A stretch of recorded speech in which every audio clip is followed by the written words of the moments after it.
Bueno, pues buenas tardes a los miembros del Club Liberal Español, a los amigos del Club Liberal Español y a Cayetana Álvarez de Toledo, que es hoy nuestra principal valedora en esta tarde, que va a ser una tarde realmente política, pues porque nosotros la tenemos en alta consideración como persona combativa, luchadora, que conoce España y que la defiende. En eso estamos nosotros también, porque el Club Liberal Español ya la he amenazado en que iba a hacer, como siempre, una presentación del club para aquellos que no nos conocen, pues que se lo aprendan, y sobre todo para que sirva ya de explicación a nuestra conferenciante invitada, que hoy inaugura nuestra sesión sobre cómo le hemos llamado nosotros a este ciclo: Nación Española, un proyecto para España. Y la conferencia, el título que has elegido, Cayetana, es Proyecto España. Proyecto Español. El proyecto español. Bueno, pues inaugura este ciclo Cayetana. Quiero recordar que el año pasado hicimos un ciclo sobre, que tampoco me acuerdo cómo le titulamos, sobre la imagen de España, o cómo le llamamos el año pasado el ciclo, que empezó Carlos Espinosa de los Monteros. La marca España, a lo mejor debió ser un poco por aquello de la imagen. Los activos de España. Los activos de España. España en positivo. España en positivo. España en positivo. Y el año anterior, ese ya sí que me acuerdo, 40 años después de la transición española, que fue un ciclo realmente interesante. Todos estos ciclos están resultando estupendos para los miembros del club y los amigos que nos acompañan. Bueno, pues hoy Cayetana, antes de hacer esta presentación que quiero hacer de su trabajo tan importante que está haciendo, quiero hacer referencia, como he dicho, a lo que es el club. El club pues, es una asociación, una régimen legal, y formamos parte de esta sociedad, eso que dicen sociedad civil, o sea, somos parte de la sociedad española, preocupada con los problemas de España, y nos llamamos Club Liberal Español. Y hace años hubo un club liberal que era solo Club Liberal, y se extinguió. Y cuando en el año 2006, si no recuerdo mal, Juan, lo volvimos a constituir, pues le pusimos Español, porque ya veíamos que esto hacía falta. Nosotros somos leales a nuestro país, somos españoles, y evidentemente a estas alturas no vamos a renunciar a lo que somos. Como club, pues hacemos distintas actividades: conferencias, seminarios, escritos. Ahora este año queremos hacer una actualización de un manifiesto que tenemos hecho, un manifiesto liberal publicado en 2013, y lo queremos actualizar y publicar de nuevo un poquito más extenso porque los problemas que hay así lo exigen. Somos liberales, y somos de esos liberales que creemos en que el fundamento de la libertad radica en el nacimiento de la persona en cada persona. Evidentemente, absolutamente antitético a lo que dicen los comunistas o los socialistas, que es una concesión que nos hace la ley o que nos hacen ellos, ¿no? El partido o el que está en el poder. No. El hombre, la persona nace libre, y nosotros lo único que aspiramos es a que el Estado, a cambio de nuestras aportaciones, nos dé justicia, nos dé paz, nos dé orden, y podamos desarrollarnos pacíficamente, convivir pacíficamente. Y eso es el concepto que nosotros queremos transmitir de nación española, como una nación la cual aspiramos a vivir dentro de nuestro territorio de forma pacífica, ordenada, con unas instituciones que nos den protección en seguridad, en progreso y la protección social posible. Porque siempre que hablamos del estado de bienestar, siempre hablamos del estado de bienestar posible, porque no vamos a hipotecar a las generaciones venideras, como está ocurriendo y ya ha ocurrido con el billón de deuda que tenemos pendiente. Evidentemente tenemos una serie de problemas en España muy graves, porque Está prohibido hasta en algunas regiones, por ejemplo, en Mallorca, pues han prohibido los toros, ¿no? Al estilo español. Han aprobado allí al estilo balear, que no ha tenido ningún éxito, creo que no se ha celebrado ni a modo de ejemplo ninguna corrida. Y entonces, pues es prohibir, es poner trabas, es poner obstáculos en el desarrollo de la persona. Y contra eso no tenemos más remedio que luchar, porque eso es ir en contra de nuestros principios, en contra de nuestra forma de ser y de lo que aspiramos a ser en nuestra dignidad personal. Hoy estamos viviendo el incidente de las fotos y bueno, pues ya luego el que quiera comentarlo, que lo comente. La libertad religiosa, pero bueno, ¿qué es eso? ¿Qué es eso de agredir a cualquiera que pueda ir a una iglesia en una universidad? No tiene ningún sentido. El uso de la lengua española. A mí el otro día oía a Cayetana en una radio y decía que es que eso no se tiene que pedir. Nadie tiene que pedir que sus hijos puedan ser escolarizados en castellano, en español, en alguna de las escuelas públicas de Cataluña, Baleares y en Valencia, que va a acabar siendo el mismo problema. No, es que el Estado lo tiene que ofrecer. Lo tiene que ofrecer. Y yo le añado, y te voy a dar la idea, pero pues si pagamos los impuestos en español, el impuesto sobre la renta, cada uno lo rellenamos y tal, en español, oiga, y usted luego, a cambio, ¿qué me va a dar? ¿Me va a dar enseñanza para mis hijos en un idioma que no me interesa? A uno le puede interesar, pero a otros no. Pero oiga, que yo estoy pagando mis impuestos en español. Y la libertad de empresa, porque no tenemos más remedio que crear riqueza, porque hay que luchar contra el paro y hay que atender a tanta gente que lo necesita. Pues, y luego está la cuestión de las comunidades autónomas. Siempre me gusta recordar lo que tantas veces ha dicho muchas sentencias del Tribunal Constitucional, ¿no? Que autonomía no es soberanía. Y esto ha sido la dejadez de los últimos 5 o 7 años o 10, o desde que el bipartidismo ha estado pactando con los nacionalistas para configurar el gobierno nacional, pues se ha ido creando este régimen de cesión y de privilegios y de subvenciones a cambio de los 5, de los 10 o de los 15 votos necesarios para gobernar. Eso ha sido un error. Hay que tener sentido de Estado. Los dos grandes partidos tenían que haber tenido pues unos límites. Oye, esto es un tema de Estado y lo que no vamos a hacer es ceder nada simplemente para que gobierne un partido u otro de una forma alternativa. ¿No se oye? A ver si ahora se oye mejor. Eso lo pido también. Sí. Bueno, hablaré bajito para que... Eso es. Bueno, pues lo que estaba diciendo... Las comunidades autónomas que se han ido de madre, hablando en plata, y no solo eso, sino que con toda deslealtad, el último trimestre y el año pasado pues hemos vivido con una zozobra realmente lamentable. Pero ha habido un factor positivo. Desde el discurso del rey del día 3 de octubre ha habido 2 manifestaciones fantásticas en Barcelona y otra aquí en Madrid, que fue el día 7 de octubre. Y esto ha sido un revulsivo a la nación española que todo el mundo, en el ámbito político, en los partidos políticos, pensaba que estábamos muertos, que la nación española no existía. No, pues sí existimos. Y ahí está la sociedad civil catalana, que ha hecho una gran labor, carente totalmente de subvenciones y ayudas. Hace 5 años le dimos nosotros el premio del Club Liberal, le dimos a Convivencia Cívica Catalana, que se lo entregamos al Instituto de Estudios Políticos y Fiscales, que vino Paco Caja a recogerlo.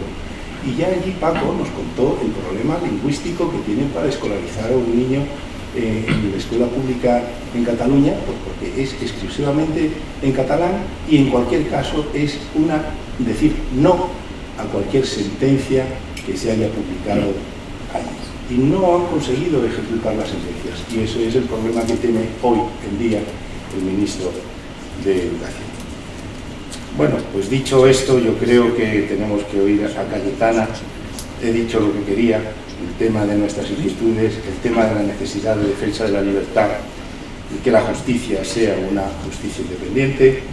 Y después de esto, Cayetana, voy a decir, yo creo que ya conoces de qué va este Club Liberal, pues voy a hacer una breve presentación de Cayetana, de 4 o 5 rasgos, que yo creo que es muy interesante.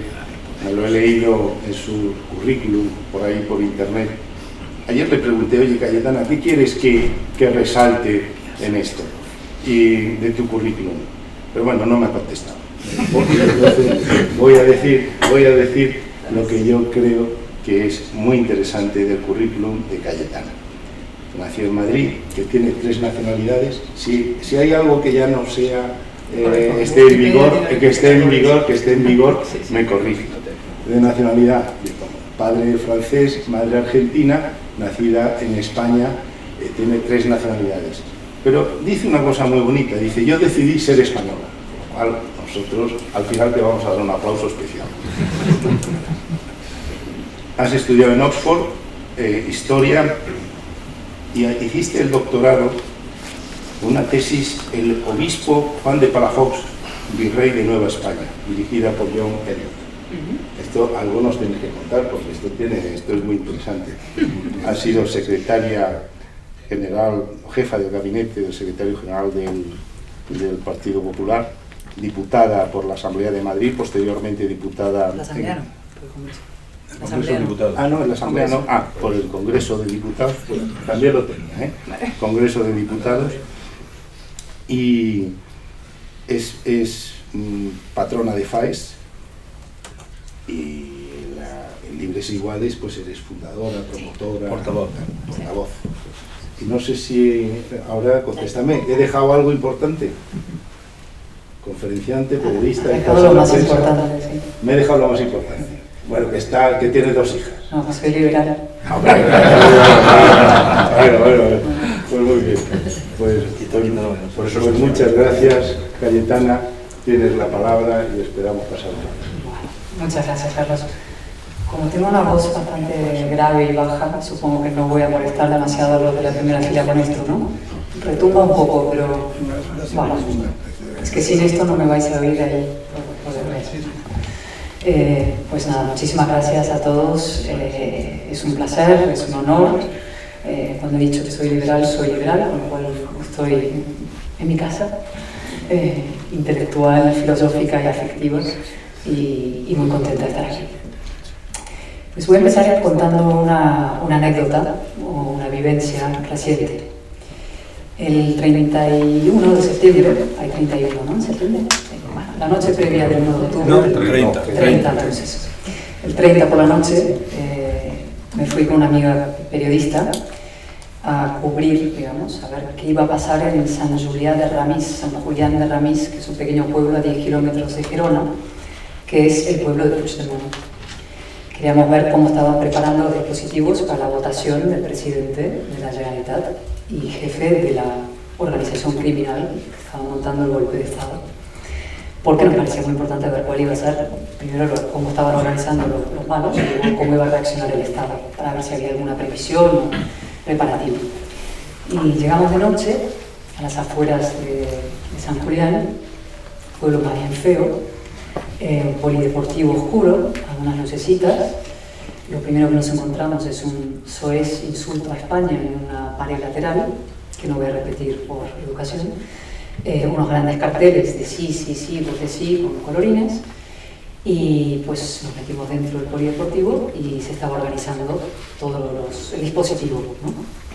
Había pizzas para pasar la noche, niños correteando, familias enteras. Tenían una película que habían preparado para pasar la noche, claro, iban a pasar toda la noche allí para tomar básicamente el polideportivo para evitar que llegaran las fuerzas y cuerpos de seguridad y desmantelaran aquello. Estaban las mesas electorales preparadas, buscamos la urna, pero no encontramos la urna. Luego, los 2 días, descubrimos que la urna estaba oculta en la iglesia local, claro. Y bueno, pero había bastante gente, ¿no?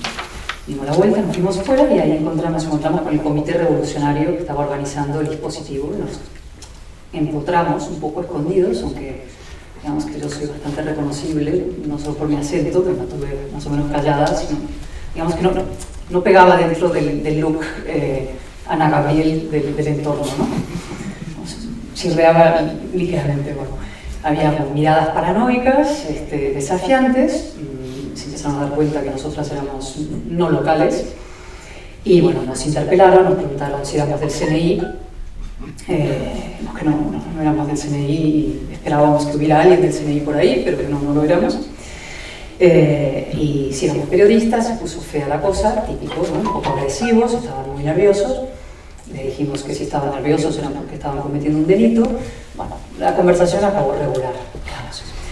Nos fuimos al hotel y a la mañana siguiente temprano, el día 1 de octubre, a las 7:30, 8, pues ya llegamos y nos encontramos con todo montado, ¿no? Había unas 300 o 400 personas, un buen tractor grande John Deere empotrado en la puerta para, ¿no?, evitar que pudiera pasar la policía. Nos interpelaron unos del diario Ara, porque no sabéis, los periódicos ahí son parte del comando operativo. ¿Qué hacíamos allí? Pues lo mismo que tú, cubrir este evento.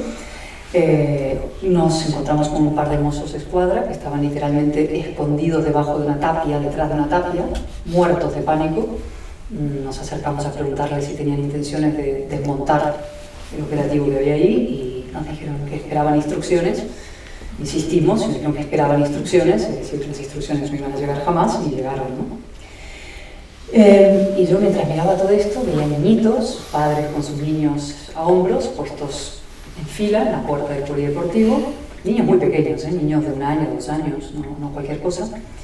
Y yo pensaba realmente cómo hemos llegado hasta aquí, o sea, cómo es posible que esto esté sucediendo, es decir, que se esté produciendo un referéndum ilegal de independencia de Cataluña ante la mirada impávida de todo el mundo, en fin, del propio Estado.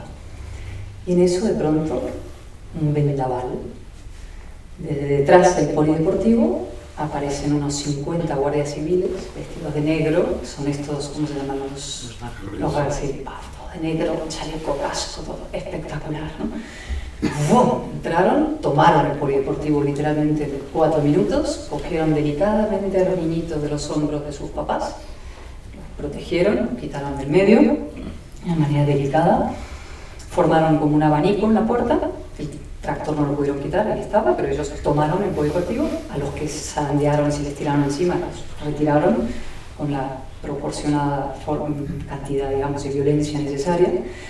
Mientras tanto, los energúmenos estos les escupían, les insultaban, les gritaban de todo, por supuesto de fascistas para arriba, hijos de puta, todo lo demás, y gritaban también Visca Terra Lliure, que evidentemente tiene, en fin, no es una broma, viniendo de partidos como la CUP, que tienen en sus filas a gente como Carlos Sastre, que le adosó una bomba en el cuerpo a 2 empresarios, el empresario ocultó, ¿no? Y a Viola. Y bueno, nosotros estábamos en primera fila, yo encantada me puse delante del jefe del operativo, enhorabuena, qué bien lo ha hecho usted, fantástico operativo, lo cual, nada, nos valió que nos insultara también a nosotras. Y a mí, en un momento dado, acabaron gritándome una cosa muy bonita y muy precisa. Alguien dijo, esta españolaza, no sé qué, y otro dijo, no, es argentina, hija de una puta y un español. Y pensé, esto es perfecto, porque esa es la xenofobia radical y profunda que define al nacionalismo, ya sea con un argentino, ya sea con un español con 3 nacionalidades como yo, pero esa es la xenofobia profunda del nacionalismo, ¿no? Y también vi la lección, ahí maravillosamente expuesta en ese episodio, de la profunda superioridad moral de la España democrática sobre los que se empeñan en destruirla, ¿no? En cada uno de esos gestos, en la limpieza, en la perfección, en el cuidado del niño, en el uso proporcionado de la violencia necesario para defender el ordenamiento constitucional. O sea, la enorme superioridad moral, insisto, de quienes pretenden destruir la España constitucional. El nacionalismo, el terrorismo, por supuesto, el retrocomunismo de Podemos. Nosotros, nuestro Estado democrático, es el que integra las diferentes, el que nos hizo libres e iguales ante la ley, el que representa la modernidad, básicamente la mejor España de nuestra historia y la que estamos obligados a defender. Como decía Carlos, yo intento aportar lo que pueda a esa defensa porque me parece una cuestión casi de justicia, casi una cuestión personal y imprescindible, ¿no? Ahora, ¿qué pasó al día siguiente de esa maravillosa escena? Porque yo me volví a Barcelona eufórica. Dije, por fin el Estado ha comparecido en Cataluña, después de no sé cuántas décadas de incomparecencia, ha comparecido y ha comparecido extraordinariamente y eficazmente, porque el señor Puigdemont no pudo votar en su colegio electoral, se impidió que votara.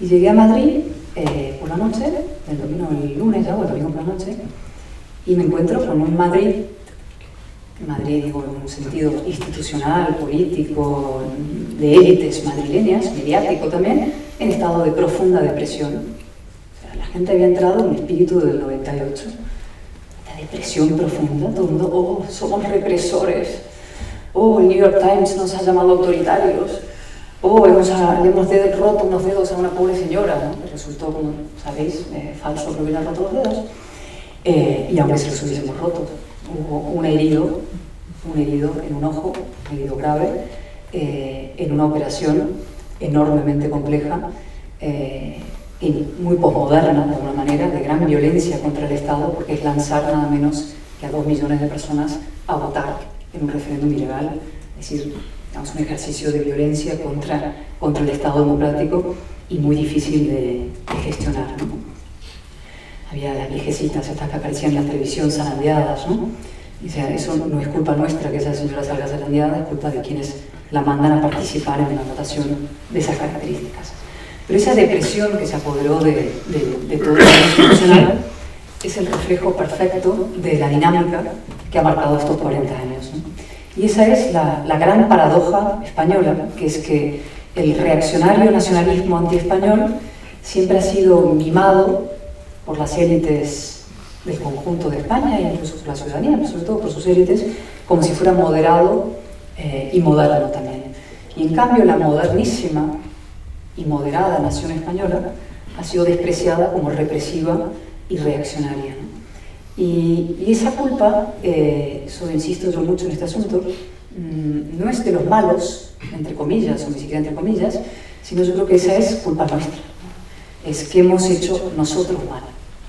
Entonces, haré el breve capítulo de autocrítica, que sin entrar en la flagelación, porque creo que tampoco hay que autoflagelarse, pero hablando de Cataluña, pues hemos hecho muchas cosas mal. Hablando del nacionalismo en general de España, pero sobre todo de Cataluña, yo creo, más que ningún otro. Aceptamos el nacionalismo como animal de compañía, literalmente. Le entregamos la educación, la televisión y la cultura, a costa de la libertad y las oportunidades de nuestros compatriotas. Le cedimos poder estructural a cambio de apoyos coyunturales políticos. Toleramos la violación sistemática de los derechos y las sentencias lingüísticas. Reivindicamos la diversidad de España, sí, España diversa, siempre unida y diversa, siempre esa frase siempre está en boca de todos, y sin embargo nunca aceptamos la diversidad interna de Cataluña. Esa siempre la anulamos como si no existiera, ¿no? La menospreciamos, porque hubiera habido otra Cataluña, ¿no? Luego nos empeñamos en extender al conjunto de los catalanes los atributos de los nacionalistas, la sinécdoque, es decir, primero pensando que eran todos tan maravillosamente moderados como Pujol y mejores que los murcianos, y luego cuando la cosa se puso fea pensando que eran todos tan radicales como Carlos Rovira, ¿no? Hicimos esfuerzos, es verdad, muy notables por encajar a Cataluña, pero no dentro de la democracia, dentro de la democracia nacida en la transición, es decir, dentro de la ley, la libertad, sino dentro del segregacionismo, es decir, aceptamos un encaje a costa de que el nacionalismo tuviera un monopolio del poder allí. Nunca hubo, jamás, hasta el 8 de marzo del que hablaré luego, una movilización similar, o sea, a la que se volcó en el País Vasco, nunca hubo para Cataluña. Y el presunto pacifismo del nacionalismo catalán, Pujol siempre le gustaba mucho esto de que nosotros somos pacíficos, sirvió de coartada para el abandono absoluto de los no nacionalistas, ¿no? Y permitimos que se fuera extendiendo en Cataluña una especie de violencia sorda, ¿no? El adoctrinamiento, el señalamiento, el odio y la xenofobia, ¿no? Y entonces, ¿por qué hicimos todo eso? Tampoco nos vamos a extender, yo creo que muy brevemente. La izquierda por sectarismo, y porque desde el año 68, los años 70, desde Archipiélago Gulag en adelante, sustituyó la igualdad por la identidad, con lo cual está supeditada a las políticas identitarias, y hay libros maravillosos de Tony Judd sobre eso, siendo socialista, socialdemócrata él, páginas de autocrítica sobre la evolución de la izquierda, o la involución de la izquierda. La derecha, evidentemente, por un sentimiento inaudito de culpa heredada del franquismo, y ambos juntas, derecha e izquierda, cometiendo el profundo error estratégico de no entender lo que es el nacionalismo de raíz, es decir, pensando siempre que si el constitucionalismo se inhibía, el nacionalismo también lo iba a hacer, es decir, si nosotros somos blanditos, ellos van a ser moderados. Y eso no es no entender que el nacionalismo no es un movimiento reactivo, no es algo que reaccione, sino que es reacción en movimiento, es decir, su naturaleza es reaccionaria y radical, por definición, ¿no? Tiene sus propios mecanismos de alimentación del victimismo, ¿no? En España nos roban, todo eso, no hace falta hacer nada para que ellos reaccionen dentro de su victimismo y se inventen y levanten banderas. Eso se concretó como dos hechos políticos fundamentales de los últimos 40 años en la reforma del Estatuto Catalán por parte del hecho de que Zapatero impulsara la reforma de un estatuto abiertamente inconstitucional, y luego Rajoy al permitir el referéndum del 9 de noviembre, otro gravísimo error, y que nos lleva a la pregunta: ¿para qué habrá servido tanta condescendencia? O sea, es la constatación, esos dos hechos y todos estos años, de que el apaciguamiento no funciona jamás, ¿no? De que refuerza la sensación de impunidad. O sea, estos señores, cuando montan este referéndum último, es que lo montan creyendo que de verdad les va a salir gratis. Y es que tienen motivo para pensar que les va a salir gratis, porque les ha salido gratis prácticamente todo durante 40 años. Con lo cual ellos caen en shock cuando ocurre el 1 de octubre y el muro de la policía y la Guardia Civil no se lo pueden creer porque, claro, han sido impunes durante tanto tiempo. Las consecuencias de esta política han sido esencialmente tres. Uno, que hoy hay 2 millones de fanáticos en Cataluña, o sea, 2 millones de personas reaccionarias, y que es muy difícil, digamos, hay que hacer mucha pedagogía democrática sobre la libertad, sobre el individuo, sobre la tolerancia, sobre que el individuo está por encima de la tribu. Todo eso va a haber que hacer muchos años de pedagogía para que deje de haber 2 millones de personas que, incluso cuando hay una crisis económica y fuga masiva de empresas, siguen votando lo mismo, ¿no? Es una cuestión, o sea, está muy enferma esa sociedad, es parte de esa sociedad, ¿no? Lo segundo, y para mí siempre más grave, es el profundo abandono y desamparo de los no nacionalistas, es decir, que ahí durante años hemos dejado a su suerte y tirado a su suerte a gente constitucionalista que ahora ha aflorado por fin. Y lo tercero, evidentemente, es el propio golpe de Estado que se produce y la gravísima crisis nacional que se ha producido en los últimos meses. Y eso nos lleva a una reflexión que va más allá de lo catalán. O sea, yo siempre digo, no hay un problema catalán como tal. O sea, hay un problema gravísimo en una parte de la población catalana, pero hay un problema muy importante español. Es decir, convergen en España fuerzas contra la España constitucional en Cataluña, en el País Vasco, en Valencia, en Baleares, en Galicia en parte, en Canarias en parte, Navarra desde luego, ¿no? Y luego, ya para añadir, tenemos a Podemos, que es el burro de Troya de la democracia, ¿no? Caballo de Troya es ennoblecerlo, me parece, pero burro de Troya es la expresión, me parece, más precisa, ¿no? Quien viene a dinamitar esto por dentro, ¿no? Con lo cual, con esa visión de conjunto, ante un problema español como tal, hace falta un proyecto español y una visión española, ¿no? Y es verdad, y eso decía Carlos hace un momento, que tenemos motivos para el optimismo, y yo soy muy optimista, porque algo está cambiando, algo muy profundo, algo espontáneo, inesperado, muy emocionante, que es esta especie de corriente subterránea que se está moviendo, ¿no? Y el punto de inflexión, sin lugar a dudas, es la manifestación del 8 de octubre en Barcelona, que yo creo que historiadores como yo, dentro de 30, 40, 100 o X años, tendrán que estudiar y considerarán un momento decisivo en la historia de nuestra democracia, ¿no? En ese momento, Cataluña deja de ser considerado un asunto interno de Cataluña, de los catalanes, por parte del resto de españoles. Por primera vez los españoles se movilizan masivamente en su defensa, se desplazan físicamente y sentimentalmente a Barcelona, asumen el asunto catalán como un asunto propio, lo convierten en tema de conversación familiar y de preocupación. O sea, se derrumba el perímetro moral que había conseguido erigir el separatismo, que era la idea que en el fondo había un cierto derecho a decidir dentro de Cataluña, ¿no? A mí alguna vez, por hablar de asuntos catalanes, la actual ministra de Sanidad que es Dolors Montserrat, me dijo: Cayetana tiene derecho a hablar de esto porque no es de aquí. Y esta es del PP y combativa, ¿no? Entonces, ese perímetro... ¿Dijo eso Dolors Montserrat? Sí, lo dijo públicamente cuando yo, por Libres e Iguales, critiqué lo que se estaba haciendo, la dejación del gobierno respecto a Cataluña. Y dijo: Cayetana no tiene que hablar porque ella no es de aquí, no entiende los problemas de aquí. Y dije: ¿cómo que no soy de aquí?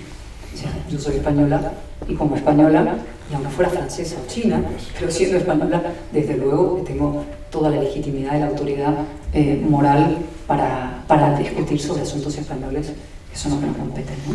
Pero el tabú ese se rompió, el perímetro moral se rompió, la gente se desplazó. En la propia Cataluña ocurrieron imágenes absolutamente insólitas y muy difíciles de olvidar, ¿no? Los chicos paseándose por la calle: yo soy español, familias arrancando la publicidad separatista de las calles, el chico con Jaume Vives con su megáfono en los balcones, cantando, mofándose del nacionalismo como no se había hecho jamás, y sobre todo banderas, miles de banderas españolas en los balcones y en las calles. Y eso es una revolución, ¿no? Porque, como todos sabemos, la bandera española ha sido, digamos, despreciada por la izquierda, vinculada al franquismo, todas estas tonterías, pero evocaba para mucha gente algo, digamos, pretérito y algo parcial, es decir, sesgado, ¿no? Y de pronto aparece como el gran símbolo de la libertad, de la igualdad, de los derechos civiles. Es el símbolo que nos arropa a todos en la zona cero, que es en Cataluña, ¿no? Y lo más significativo que ha pasado es que el 8 de octubre no ha sido un hecho aislado. No solamente vino la manifestación posterior, que fue impresionante, porque no hubo una movilización del resto de españoles tan fuerte, sin embargo fue masiva. Carmen, que está aquí, y yo fuimos juntas, y una cosa, salimos de la boca del metro y es que no podíamos creer. O sea, llegamos del AVE, metro al centro, ahí donde la diagonal, donde era el cruce, y una cosa absolutamente apabullante de cientos y cientos de miles de personas. Una cosa brutal, ¿no? Desde entonces ha pasado Tabarnia, que ha tenido una movilización social impresionante en poquísimo tiempo. Lo nuevo es Balearnia. Es complicado decir Balearnia, es un nuevo balneario. La empresaria Úrsula Mascaró, habéis oído hablar de ella, que hace unos zapatos estupendos, de pronto se pone el líder de manifestación en Baleares contra el adoctrinamiento, contra la imposición lingüística, contra la imposición de lo catalán, una cosa impresionante. Los libros que más se venden en estos momentos, lo contaba el otro día, es impresionante. Los libros más vendidos son el libro sobre ETA. Todo el mundo dice: lo de ETA ya no interesa a nadie, los partidos políticos. No, lo de ETA, lo de ETA. De los libros más vendidos de los últimos 24 meses es el libro Patria de Fernando Aramburu. El libro de Federico Jiménez Los Santos ha vendido 7 ediciones en 15 días, un libro contra el comunismo, ¿no? O sea, contra Podemos, contra un libro así, un libraco que no es un panfleto, digamos, es un libro de historia, un libro... El libro de Elvira Roca sobre la imperiofobia y leyenda negra, un libro vendidísimo, una especie de éxito editorial, una persona desconocida por completo, profesora de instituto de Málaga, que yo fui a la presentación de su libro porque un amigo mío hizo el prólogo, le echamos una mano, un tablet, bueno, pues vendiendo ejemplares como si fueran pan caliente, ¿no? O sea, espectacular. Y ya el remate, lo del himno de Marta Sánchez, ¿no? El himno de Marta Sánchez, pero lo más divertido del himno de Marta Sánchez es ver a Mariano Rajoy y a Albert Rivera, y por debajo a todos los partidos, compitiendo para ver quién elogia más la valentía, el patriotismo, la españolidad de Marta Sánchez, ¿no? Pues, impresionante, ¿no? O sea, yo no he visto una cosa igual. Yo me pasaba todo el día en el PP diciendo: oye, que el tema español, que el nacionalismo, esto es un soufflé que se desinfla, ¿no? Y ahora compiten los partidos para ver quién es más español. Y esto es un fenómeno, lo fascinante es que es de abajo arriba, es decir, que no está liderado por ningún partido político, es una cosa fascinante. Y os voy a contar un secreto, no voy a dar el nombre porque me parece es una maldad y además las conversaciones privadas, pero cuando se organizó la manifestación de Barcelona, que yo participé un poco en la organización, en ayudar a llevar a Mario Vargas Llosa y amigos, etcétera, mandé WhatsApps a la gente de los partidos de Cataluña y a gente de aquí, mucha, para convocarles, para decirles. Bueno, el único mensaje que recibí diciendo, pero recibí un mensaje de uno de los líderes de los partidos constitucionalistas de Cataluña, ¿vale? Que no hay muchos, hay 2,5 o el cuarto, ¿no? Diciéndome: es un gravísimo error montar esa manifestación, no se tiene que montar, porque claro, ¿cómo va a reaccionar esto de los partidos? Bueno, esa misma persona luego se pasó la manifestación como estrella de la misma. cosa que celebro, pero para que veamos hasta qué punto los partidos fueron a remolque de esa manifestación. Estaban incluso en contra de que se montara. Luego Ciudadanos se puso al frente de la manifestación hábilmente, pero bueno, lo que yo digo es, eso tiene un profundo valor político, y no solamente por la movilización, sino por otra cosa que es la que creo que es lo más importante de lo que está pasando ahora y sobre lo que creo que tenemos que construir, ¿no?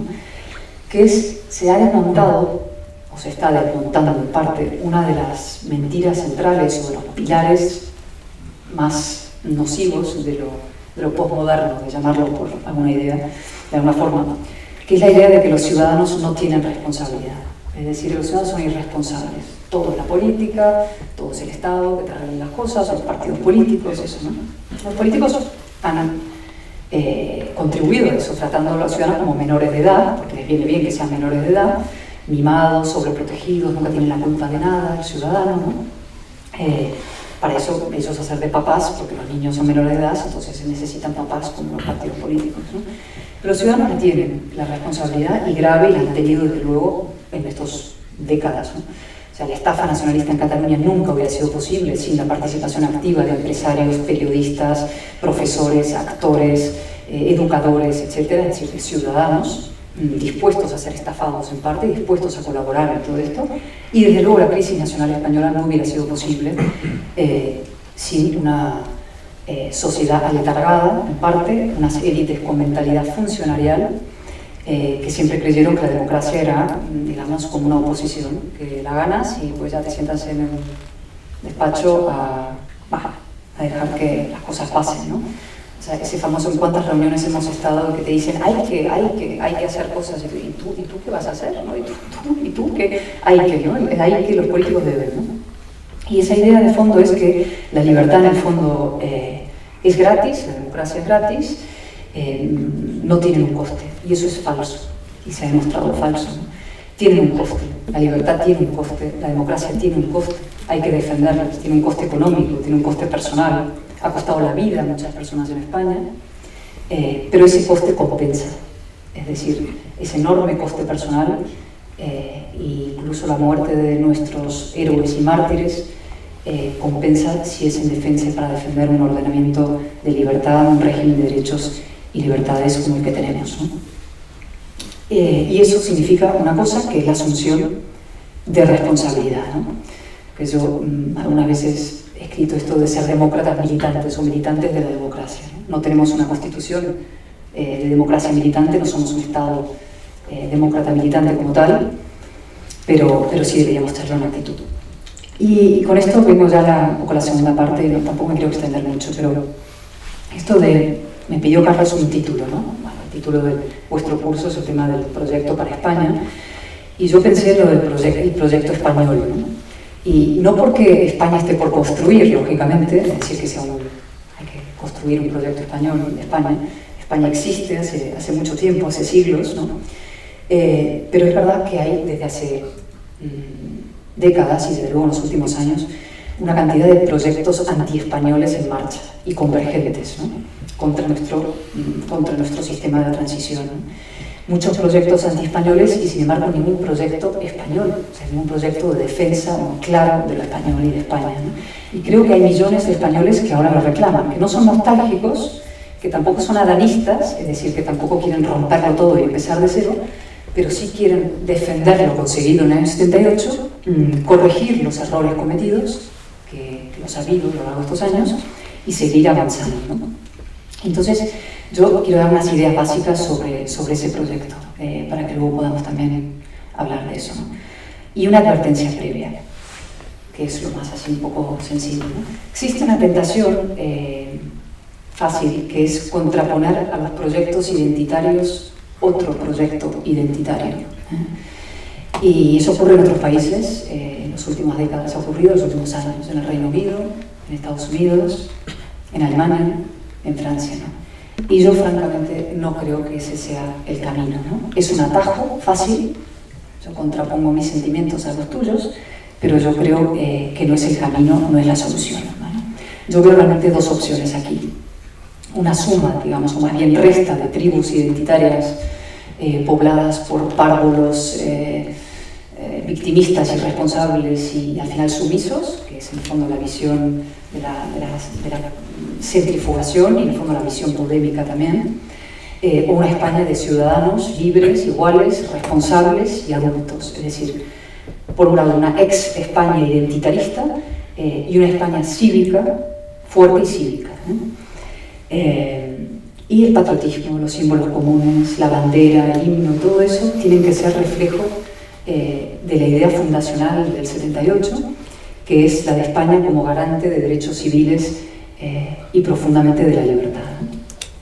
Con lo cual, para hacer ese proyecto, cuáles son los pilares o las ideas, yo creo que el primero es, va a haber que dar una enorme batalla cultural aquí, que no se está dando, pero tiene que ver con algo que mencionó y que vosotros como Club Liberal creo que lo entendéis mejor que nadie, que es tenemos que hacer individuos, hacer personas, es decir, individuos racionales, exigentes, con espíritu crítico, capaces de defender su criterio y asumir su responsabilidad frente a cualquier trampa colectivista o identitaria, trampas que son muy cómodas, ¿no?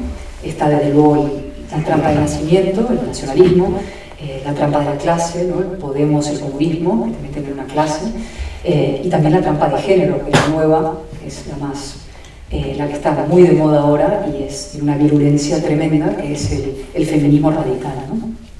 A mí me gustaría que hubiera en España muchas personas que digan con vosotros, y como decía Ayaan Hirsi Ali, que la conocéis, una liberal de origen somalí, luego fue diputada en Holanda, luchadora contra el Islam. Yo le hice una entrevista hace un par de meses y me dijo una frase maravillosa, me dijo: desde un punto de vista identitario, yo soy un compendio de minorías, mujer, negra, musulmana o apóstata. Dice, pero no, yo soy mucho más que todo eso, soy un individuo, una ciudadana, tengo libertad y responsabilidad, no soy una víctima, ¿no? Ese es exactamente el tipo de individuo que tenemos que forjar, ¿no? Y hay un libro que acaba de salir hace unos días, que yo creo que es casi un manual de lo que nosotros, lo que un liberal defendería, y que sirve para España o para cualquier otro país. Es el nuevo libro que ha escrito Steven Pinker, que se llama Enlightenment Now, A Case for Reason, Humanism, Science and Progress, que todavía no está traducido, pero que se va a traducir seguramente, ¿no? Es una defensa de la ilustración y los valores de la ilustración ahora. Es un manual contra el populismo y es una defensa, pero emocionante, del liberalismo. No teórica, que también lo es, tiene unos párrafos teóricos muy bonitos, una prosa bellísima, sino científico. Él coge datos para demostrar de manera apabullante en cada uno de los parámetros de la vida humana, la educación, la sanidad, la felicidad, lo que queráis, la democracia, la institucionalidad, todos los parámetros, cómo ha progresado el mundo en los últimos 250 años gracias a la libertad, gracias al liberalismo, gracias a la sociedad abierta, gracias al sistema institucional, gracias al capitalismo, ¿no? Es una cosa impresionante. Hay como 10 o 15 capítulos de datos, que la gente, qué rollo los datos, no, es emocionante verlo, ¿no? Y eso vincula con el eje de su libro y creo que de la posición sobre España ahora, es poner en valor la razón, ¿no? Yo creo que tenemos que acabar con la perversa sentimentalización de la política, ¿no? O sea, los sentimientos son personales, todos los tenemos, pero los sentimientos no piensan ni pactan. Y hay una frase muy bonita de Torcuato Fernández Miranda en plena reforma política, creo que lo dijo hay un vídeo que es maravilloso, dice, cuando le entregaron un premio ya por la reforma política, por su trayectoria, y él dijo: de la olla hirviente del corazón vivo pueden surgir nieblas que turben la cabeza, por eso hay que tener empleado el corazón sujeto y en su sitio, ¿no? Es decir, para poder pactar, para poder hacer una sociedad racional, los sentimientos cada uno los tiene, pero de lado, nosotros pactamos con argumentos, ¿no? Y reivindicar la razón, desde luego, no significa sacrificar la emoción, porque la gente dice que la razón es muy fría, ¿no? La razón es profundamente emocionante. Y no para no extenderme, había traído un párrafo de Pinker, que es una maravilla, pero que le explica en términos profundamente emocionantes lo que es la vida, o sea, lo que es lo que hemos sido capaces de hacer a través de la razón los seres humanos en términos de comunidad y de empatía unos con otros, y como ese círculo de empatía, cómo va creciendo ese círculo de empatía, a su vez generando más bienestar y más progreso entre la gente. Con lo cual, el proyecto español creo que tiene que ser un proyecto liberal en el sentido profundo, económico, político, filosófico y más noble del término, un proyecto que amplíe espacios de la libertad de los ciudadanos, que libere de la carga, que nos libere de la carga sentimental, burocrática y inevitablemente conflictiva de las identidades. Creo que tenemos que acabar con ese victimismo estéril y promover la responsabilidad, impulsar la apertura, el contacto, el mestizaje, promover el conocimiento y la ciencia, fundamental como base para reconstruir un suelo común. La ciencia puede ser la base para reconstruir un suelo común entre personas de distinto signo ideológico. Ahí está escribiendo cosas para publicar un libro muy pronto, Jonathan Haidt, en Estados Unidos sobre cómo combatir la polarización brutal que hay en Estados Unidos en estos momentos a través de la ciencia, a través de la cruce entre política y ciencia. Y porque en el fondo ese proyecto sí es uno que trasciende digamos, los dos bloques ideológicos tradicionales, lo que hay, ¿no? Socialdemócratas o conservadores, ¿no?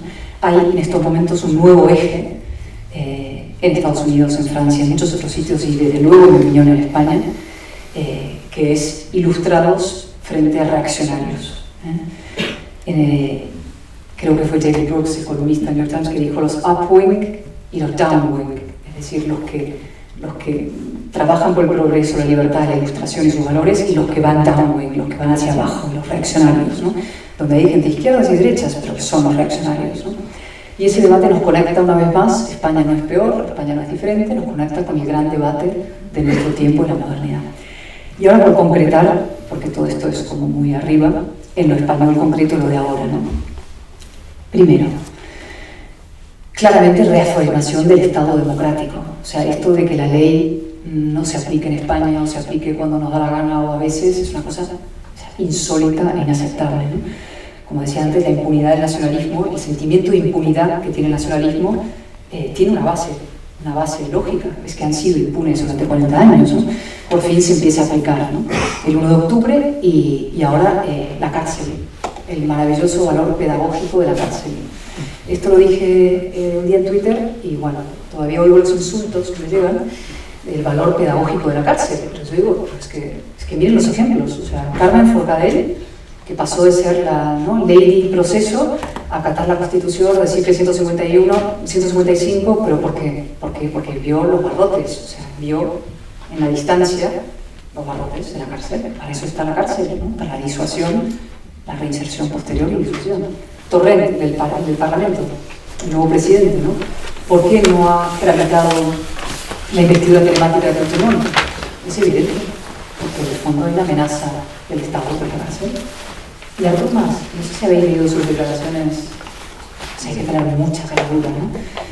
Fue al Supremo el otro día y dijo que había sido puramente simbólica la declaración unilateral. O sea, este señor que dijo que el 9N no era puramente simbólica, va a decir que la declaración de independencia del Parlamento fue puramente simbólica, ¿no?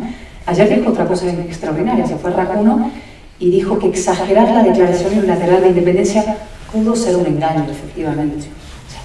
Impresionante asunto. ¿Por qué dice esto esta gente? Porque está la cárcel con su valor pedagógico, está el Estado democrático con su legitimidad moral y efectiva, ¿no? Dos, en la reafirmación de ese Estado, aquí está Javier Borrego, que sabe mucho de estas cosas. Vamos a ver. Esto de que Puigdemont esté montando un gobierno bipolar en todos los sentidos, es decir, con una cierta legalidad interna y una legitimidad de propaganda y de movilización externa, es insólito, que lo hayamos permitido, ¿no? Entonces, mira, no, es que la euroorden, etcétera, etcétera, pero ¿cómo es posible?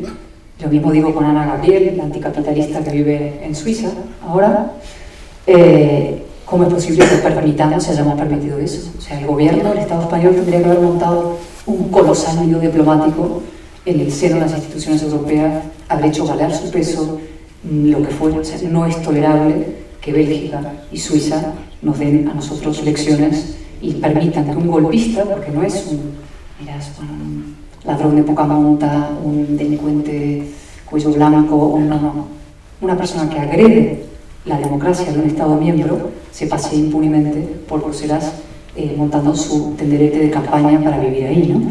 Y agrediendo permanentemente a la democracia española desde ahí. Segundo, la libertad.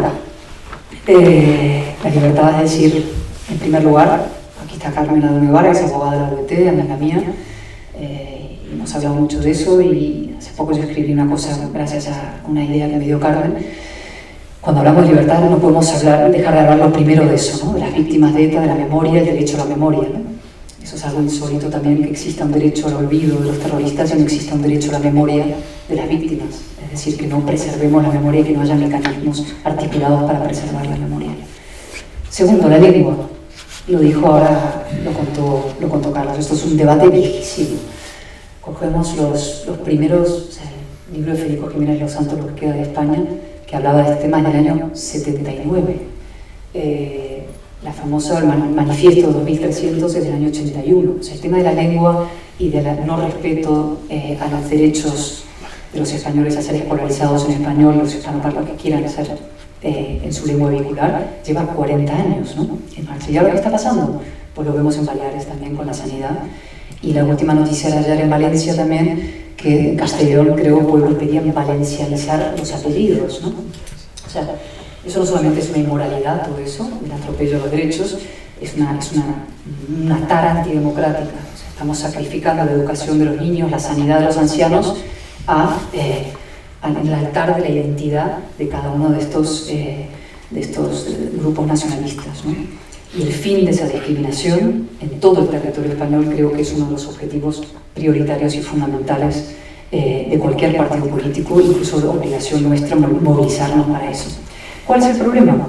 Y hablaba ayer con una de las personas que estuvo en el Ministerio de Economía, el Ministerio de Educación cuando se hizo la ley, la famosa ley Wert, que la han tumbado ahora en parte el Tribunal Constitucional. O sea, el Tribunal Constitucional dice una cosa extraordinaria, dice que efectivamente existe el derecho, porque es constitucional, a ser educado, recibir enseñanza en español, pero que la alta inspección puede vigilar, pero no puede ejecutar. Es decir, ante una comunidad que se ha declarado insumisa y en rebelión sobre este asunto en particular, la alta autoridad, la alta inspección, no puede ejecutar. Es decir, el Estado reconoce, su Tribunal Constitucional, que es incapaz de aplicar los derechos constitucionales en todo el territorio español. Bien. Entonces es una confesión de impotencia absolutamente brutal, ¿no? Yo, que no he sido nunca partidaria de reformar la Constitución, porque siempre he creído que en el fondo era una cosa de los políticos, que era tiremos la Constitución, porque si la Constitución es el problema, nosotros no somos los responsables, si la Constitución es culpable, pero no. Ahora sí, realmente creo que va a haber que hacer una revisión en profundidad de estos asuntos y que una recuperación de competencias en educación y en sanidad va a ser necesaria. Y lo que decía Carlos antes, que contó que me lo había oído en la radio, o sea, de la demanda a la oferta. No es posible que un pobre ciudadano tenga que golpear a la puerta de la Generalitat, que es abiertamente hostil, a pedir que su derecho a ser escolarizado en español se garantice, porque esos niños son sometidos a mobbing, a maltrato por sus profesores, por sus compañeros de clase, la mayoría de ellos acaban saliendo. Otro capítulo breve, medios públicos, TV3. En fin, esto a mí se me invitó a un programa que es el programa de Masher de los sábados por la noche, se llama Preguntas Frecuentes. Me mandaron un mail muy encantador y justo eso fue un viernes. El sábado vi, no hacía falta ver el programa, pero por casualidad vi los vídeos del programa, del trato al que había sido sometida Inés Arrimadas en ese programa, cuando sus padres de 80 años empezaron a calificarlo de básicamente capo, torturador, franquista, policía, no sé cuántos. Para contestar, le mandé una respuesta diciendo que lo mejor que se podía hacer, lo mejor para la democracia, la convivencia, el pluralismo, es cerrar esa televisión cuanto antes. No me contestaron en Twitter, sí, pero en la televisión no.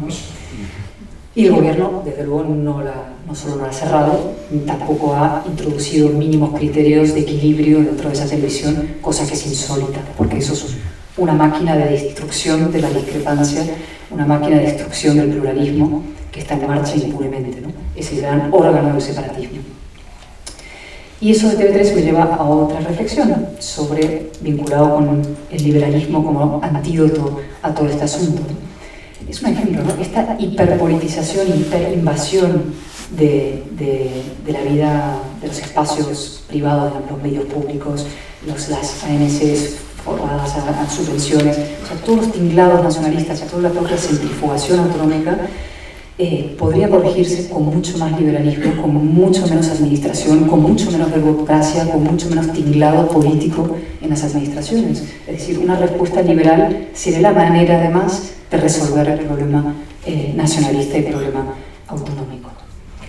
Otro punto, igualdad ante la ley. Debate sobre el cupo vasco, en fin, por mí, fuera de hechos históricos de la Constitución, yo también creo que habría que tocarlos y quitarlos. No acabo de entender por qué un vasco nacido hace 300 años, digamos, acaba influyendo sobre la vida de un murciano de hoy. No me parece razonable. Y además creo que si vamos a pagar, hay que pagar menos impuestos y que paguen las personas y no los territorios, ¿no? Pero estamos viendo un fenómeno muy entretenido con este asunto, que es que a Urkullu se le está tratando con el mismo cariño que se trataba a Pujol. Todo el mundo en Madrid dice, qué moderado es Urkullu, fijaros, qué moderado es, fijaros, ¿no? Es el Pujol de hoy. Entonces yo digo, pues si hemos cometido el mismo error con Pujol, ¿por qué lo vamos a cometer con Urkullu? Pues nada, parece que lo vamos a cometer. Y ya lo último, yo creo que un asunto que tenemos que afrontar casi es una cuestión de mentalidad colectiva, ¿no? Que es esta cosa del progresófobos hay en todos sitios. Esta palabra progresofobia es de Pinker, ¿no? Él dice que hay una progresofobia, dice que los progresistas detestan el progreso, es verdad. Nosotros tenemos una progresofobia diferencial, es decir, nosotros tenemos los enemigos internos de España tienen en el pesimismo español y en esa especie de letargo, los pregoneros de la leyenda negra, un gran aliado, ¿no? Yo, como decía Carlos, soy española por convicción, ¿no? Y no comparto ese desaliento, esa especie de cosa cíclica que se apodera de los españoles. Me parece, digamos, una estupidez y una inmoralidad intentar destruir lo mejor que hemos dado a lo largo de la historia, que es esta España constitucional. Pero es verdad que ese pesimismo tiene muchos precedentes, los arbitristas del siglo XVII, el espíritu del 98, ahora los que se empeñan en otra vez con el guerrasivilismo, la nueva reforma de la ley de la memoria histórica, pero también hay otros que son, digamos, los derrotistas. Hay mucho derrotismo en España, en la política sobre todo, en las élites también. Son los que dicen que en el fondo Cataluña está condenada a ser gobernada por nacionalistas, o los que dicen que España en el fondo también está de alguna manera condenada a pactar con sus enemigos internos. O son esos que dicen, uff, qué lío, como esto es un lío, pues salir de ahí, ¿no? Y esto me lleva solo a un apunte sobre los partidos, ¿no? Voy a ser muy clara sobre el que ha sido mi partido donde yo he militado. O sea, el PP se quedó sin proyecto. En un momento dado, o renunció a tener un proyecto ni liberal ni conservador. Un día los echó Rajoy a todos, pero claro, al echar a unos y a otros, pues te quedas sin nada, ¿no? Pero ha sobrevivido con 2 bombas de oxígeno, el PP. El voto cautivo y el voto del miedo, ¿no? Y esos dos se han diluido. El voto del miedo se ha diluido, se está diluyendo porque Podemos ha dejado de ser la amenaza que era. Y el voto cautivo se acabó en el momento en que surge otro partido que dice yo voy a ir a por tus votos, es decir, una alternativa todavía tierna, todavía por definir, que todavía no genera del todo confianza, pero que va como buscando ese camino. Y esa lucha tremenda entre PP y Ciudadanos, que la gente dice qué horror, fratricidio, a mí me parece estupenda. Yo como liberal estoy muy a favor de la competencia electoral. Me parece que es una excelente noticia que compitan entre ellos para ver quién nos hace más felices a nosotros, los ciudadanos, con lo cual yo eso lo celebro. Y en todos modos, vamos a ver cuál de los dos, si es que no es demasiado tarde para el PP, si es que Ciudadanos es familia de verdad y todas estas cosas, responde mejor a esa profunda corriente subterránea que reclaman, creo, millones de españoles. Cuando digo millones, creo realmente la mayoría, es decir, creo que sí somos millones los que nos reímos de que unos xenófobos ultranacionalistas nos llamen a nosotros fascistas, los que no sentimos ninguna necesidad de pedir perdón, salvo a los constitucionalistas a los que abandonamos y no cuidamos durante mucho tiempo.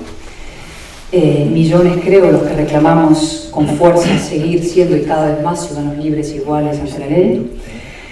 Los que subrayamos orgullosos que somos nosotros los modernos y ellos los reaccionarios, los que nos comprometemos con la razón, la ciencia la sociedad abierta, el humanismo, el progreso, los que estamos dispuestos a decir no somos menores de edad ni somos víctimas y no queremos que nos traten como tales, sino que asumimos nuestra responsabilidad con nuestras propias vidas, también con la de nuestra nación, los que nos proclamamos de alguna manera ilustrados, ¿no? Y frente al populismo, frente a los nacionalismos y frente al derrotismo, frente a la cultura de responsabilidad, creo que ha llegado el momento, ¿no? Por decirlo, amigos del Club Liberal, siempre hemos sido minoría, pero ya no, ni siquiera somos, yo creo, tercera vía, sino que somos vía central. Y lo digo como la expresión de un deseo, pero también con la más honda convicción política y moral, que es que España será liberal o no será. Muchas gracias.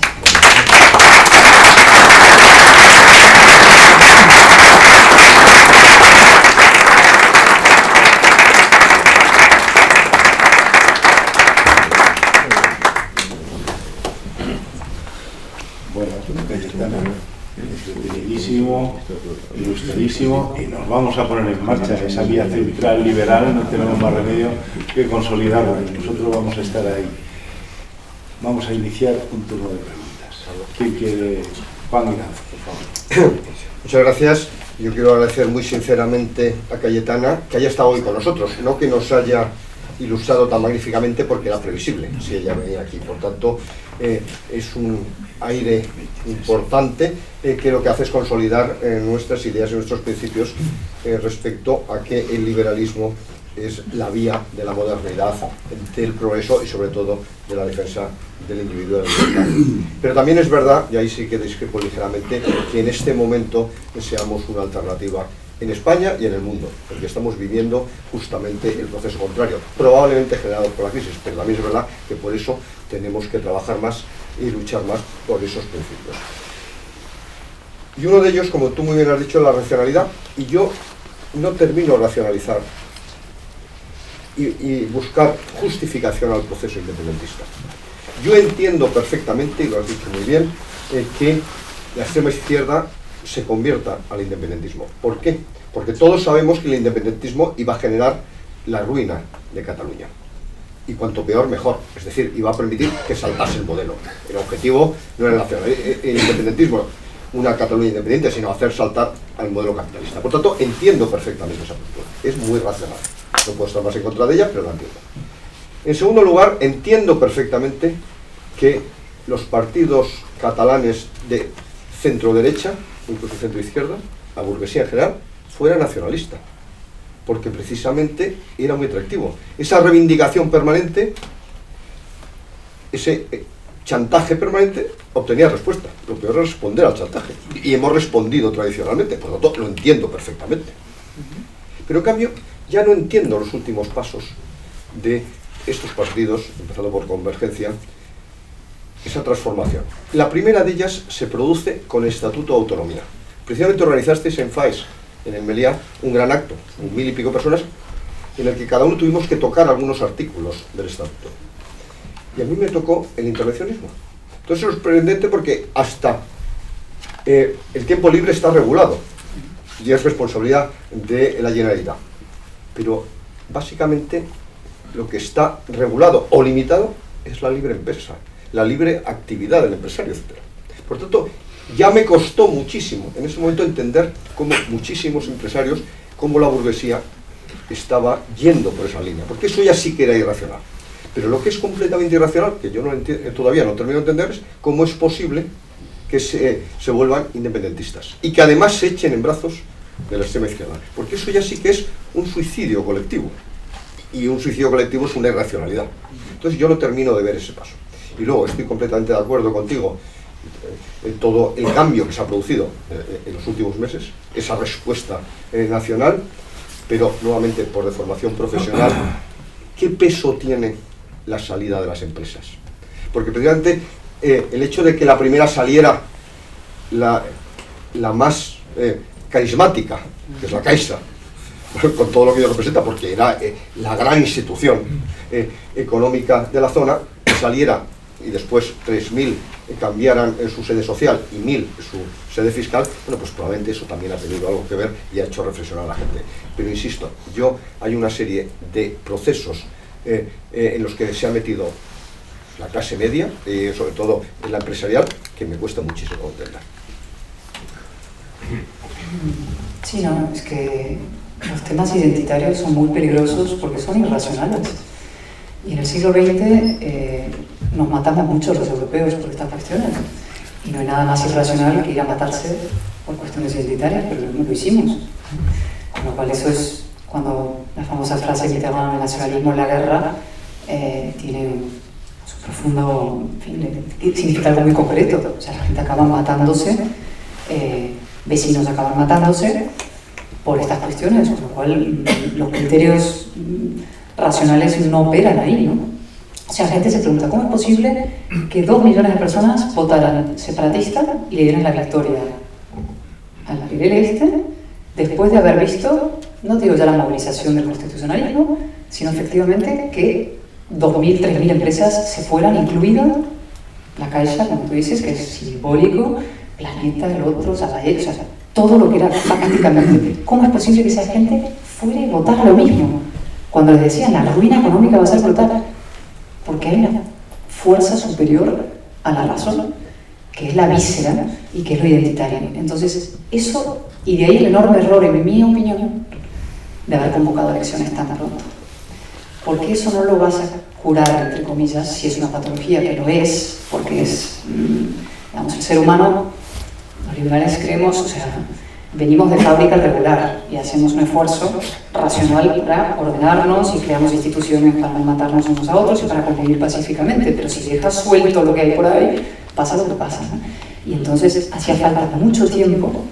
Irlanda del Norte fueron 5 años, yo no sé cuánto tiempo hubiera hecho falta, un tiempo prudencial para decir, vamos a parar el valor, ¿no? Lo que no puedes hacer es convocar elecciones inmediatamente a la vez que pones en marcha procesos judiciales, etc., ¿no? Esto para decirte que o sea, a ti te cuesta entenderlo porque no tienes eso, pero lo identitario es así de feroz. Y la gente cuando fue a votar en diciembre, que votaron separatistas, sentían que lo que estaba en juego era su identidad, su visión sobre ellos mismos y su visión sobre el otro. No estaban votando cambiando un gobierno más eficaz por uno menos eficaz, uno que me iba a gestionar mejor mis pensiones por otro, uno más de izquierdas, uno más de derechas. Estaban votando sobre sí mismos, es decir, sobre su visión de lo que ellos son. Eso es el tema peligrosísimo del nacionalismo y por eso hay que combatirlo y derrotarlo. O sea, por eso no hay en el fondo apaciguamiento. Tú dices, ¿cómo es posible que esto acabara como acabó? En el fondo el germen estaba siempre ahí. O sea, esto iba a acabar, y sobre todo si no ibas frenándolo a lo largo del proceso. Tú te coges las cartas de Tarradellas, una carta impresionante que le escribió al director de La Vanguardia en el año 80-81. Justo él dejaba la Generalitat, Pujol acababa de llegar. Y le manda una carta a Tarradellas, que yo la he visto, de Roblet, el original, donde le dice a Horacio Sáenz Guerrero, y dice Pujol, va a utilizar la identidad y el nacionalismo contra España, contra los valores, es un señor destructivo, es un señor que utiliza el victimismo, todo es victimismo. Estamos en los años 80, nadie atendió. Con lo cual eso está en el germen, el nacionalismo es así. Hay un debate, hay gente que dice, ¿existe el nacionalismo moderado, más o menos? Incluso he tenido esta discusión con Sabater, reciente. Fernando decía, con el nacionalismo, en el fondo es como la apendicitis, o sea, todos tenemos apéndice, pero hay gente con apendicitis. Y yo dije, no. O sea, el nacionalismo va a ser apendicitis siempre, es decir, de raíz viene mal, es una enfermedad, no es un apéndice que está ahí y puede quedar bien. O sea, yo creo que es el mal de origen. Javier Borrego.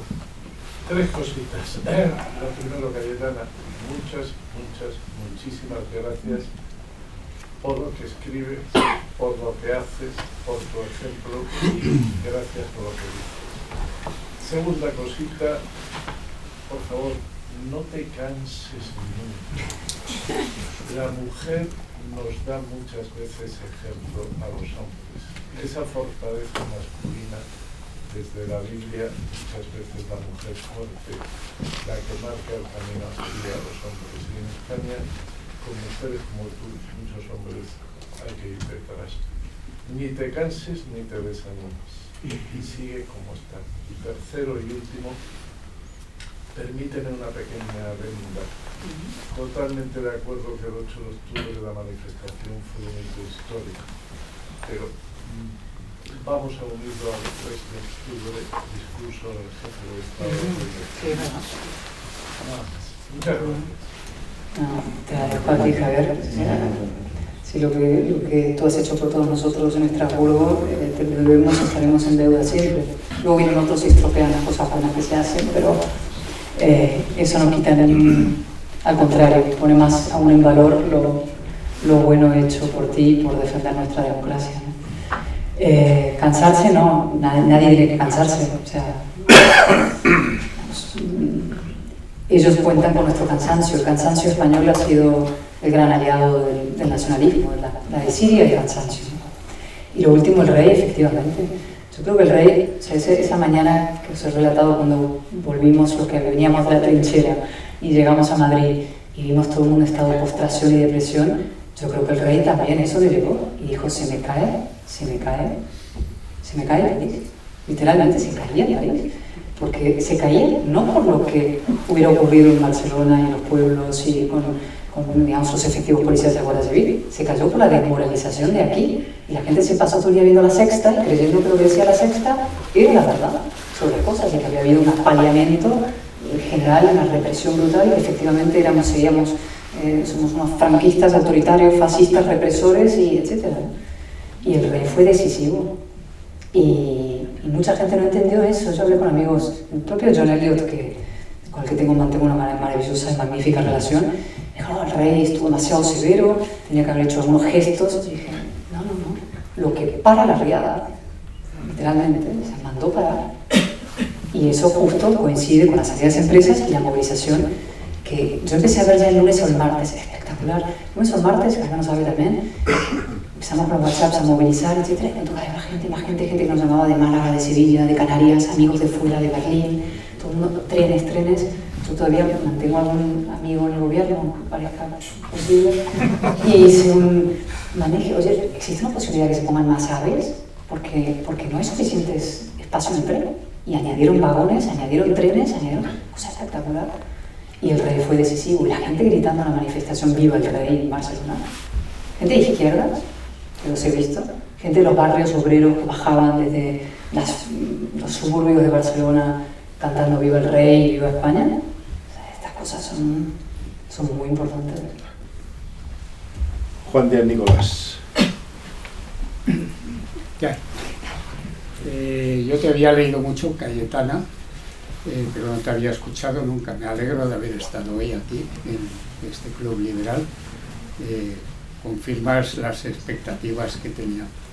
Y voy a ser brevísimo. Dos cosas solamente. La primera de todas es que la situación actual, estoy de acuerdo contigo, nunca se habría llegado a ella si no hubiera sido por la mala gestión de los dos grandes partidos que han gobernado en la democracia.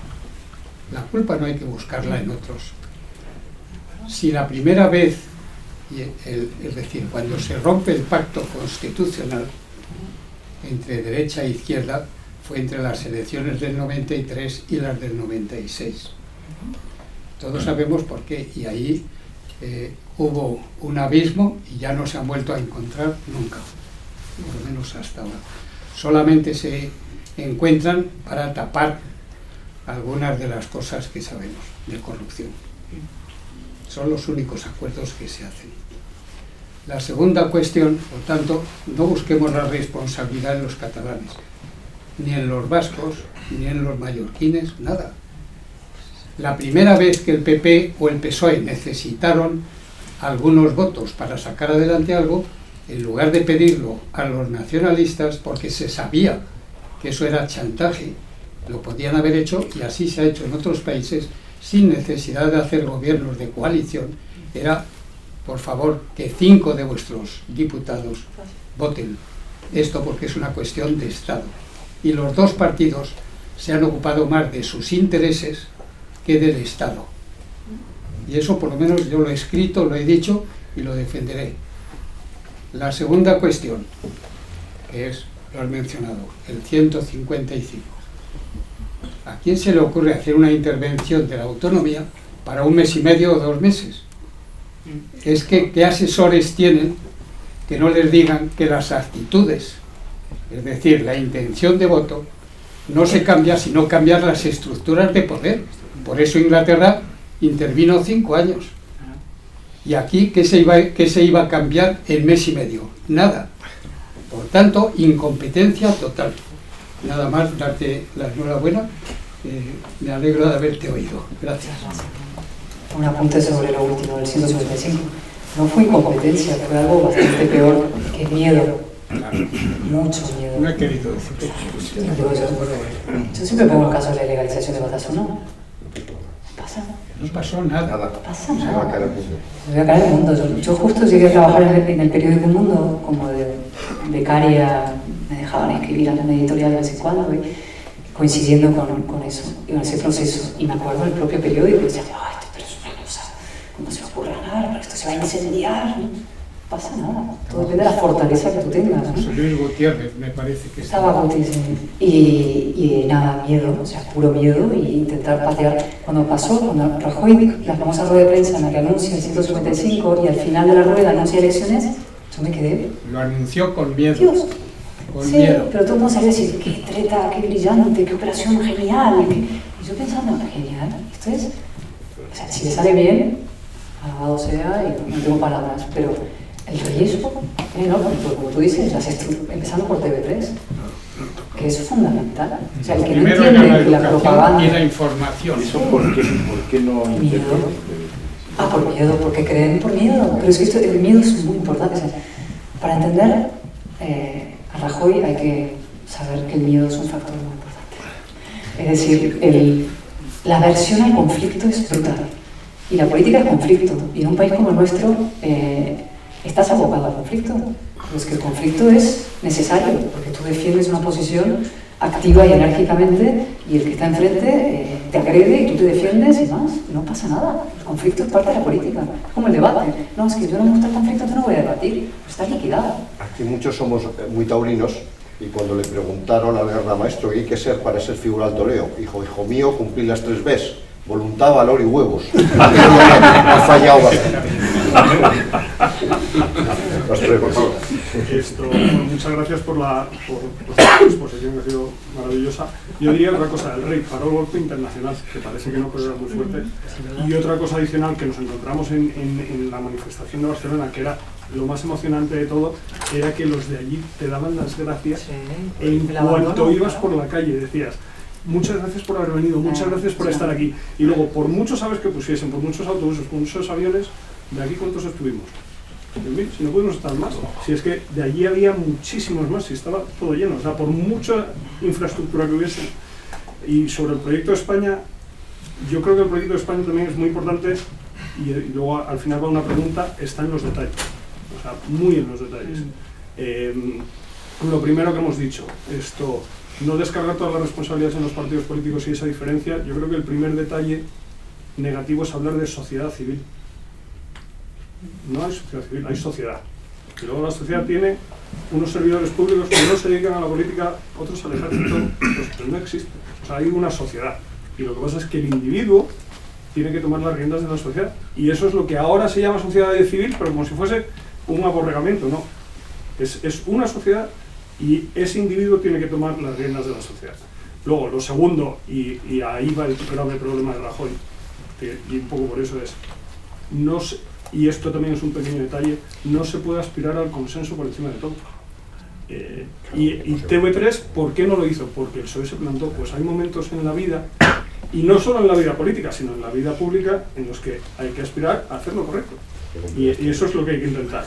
Y lo último, y aquí va la pregunta, ¿y cómo cambiamos el proyecto de España, sobre todo en cuanto a Cataluña? Que a mí me preocupa muchísimo, y hay un poco de idea cuando desde aquí, ya no, el problema no es de Cataluña, ya no paras de empezar a oír hablar de catalufos de mierda, catalufo, catalana de no sé qué, no, es que somos, o sea, y eso es lo que no sé cómo cambiamos. Eso es verdad que tiene que ir por cultura, pero hay que empezar entre las dos conversaciones, y es complicado, porque es que enseguida, no, es que estos catalanes, este catalán, este es un catalufo, este no sé qué. No, eso hay que cambiarlo y eso está muy dentro de mucha gente, es muy efectivo. Tres cosas rápidas. Primero, sobre esto último, yo creo que no tanto. O sea, yo creo que antes era más eso que ahora. O sea, como ha aflorado la otra mitad de Cataluña, la gente se atabarnia. ¿Cuáles son las ventajas de Tabarnia? Tabarnia es un chiste, Tabarnia es una broma, mi amigo Albert está ahí, todo eso es bueno. Tabarnia lo que hace es inmediatamente una conexión sentimental entre el resto de España y sus españoles ahí, que además tienen un mapa, ¿no? Ves que hay cantidad de ellos, son muchos, son los nuestros, ¿no? O sea, y la propia manifestación, o sea, por primera vez esa palabra atroz que se ha visibilizado, se usa mucho con el feminismo y todo eso, pero bueno, se han visto los constitucionalistas de Cataluña y se han visto que son muchísimos, que son por lo menos la mitad, y el primer partido es el Partido de Ciudadanos, etc. Entonces yo creo que eso de catalufos habrá 2 o 3, digamos, rezagados que están en lo anterior, pero que no. Consenso, lo del PSOE es muy rápido. Lo del consenso para no intervenir TV3 fue una excusa de Rajoy, porque imagínate que Rajoy hubiera dicho voy a intervenir TV3, a ver con qué cara sale el PSOE a decir que no a su electorado. Si lo que hay es una brecha brutal entre lo que está haciendo la pula, los partidos y lo que quieren sus bases. Mirar las encuestas, mirar los SIS, mirarlos. O sea, hay una brecha brutal. Que hay un partido que se ha dado cuenta, espabilado, y como viene nuevo y fresquito, no tiene casos de corrupción, no tiene historia, puede aprovecharlo mejor. Pero la corriente, si Rajoy hubiera dicho, mira, TV3, y no entiendo cómo el Partido Socialista no quiere hacer esto, que es fundamental, el PSOE se queda completamente descolgado de las brochas, con lo cual el consenso fue la excusa. Tercero, clase política. Todo eso estoy de acuerdo con la sociedad civil y todo eso, pero sobre la política, yo que he formado parte de esa oscura y atroz casta de corruptos chorizos, hay que empezar a reivindicarla, o sea, y pagarle bien. No vamos a poder, y nadie, ¿quién se atreve a decir esto? Están todos los partidos compitiendo entre sí a ver quién denuestra más de su propia clase política, de sus propios políticos. Entonces, no pueden tienen que cobrar los salarios más miserables posibles porque la demagogia así lo dicta y, por supuesto, tiene que ser incompatible con cualquier otra actividad. ¿Quién se va a dedicar a eso? Es imposible. O sea, no hay seres humanos, salvo 3 o 4 ricos por su casa, que tienen mejor cosa que hacer que ir a que les llamen chorizos al Parlamento, ¿no? Con lo cual, también hay que hacer una reflexión sobre qué políticos queremos pagarlas. Yutiel, Santiago Sol de Vida. Vamos a ver, mi pregunta tiene una doble vertiente, en tu faceta como historiadora y tus vivencias actuales en este momento.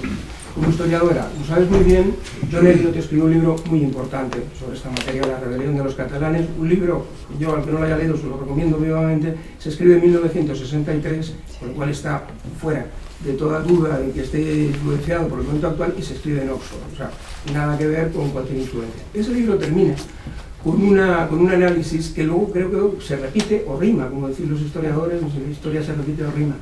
Se proclama después de 1640, en 1640 se proclama la República de Cataluña, dura 9 días, no saben cómo gestionar y se pasan a Francia. Y están hasta 1659 con Francia, se dan cuenta que con el sistema francés no encaja y vuelven con los Austrias porque el concepto es distinto. Entonces ahora tenemos la declaración ahora de independencia y vemos con la que se ha organizado, es importante, pero cuando se proclama vemos las imágenes y lo que nos transmitían cuando se ha proclamado la declaración de Adui es una cara de funeral. Cuando están cantando los sagrados parece que aquello es un funeral.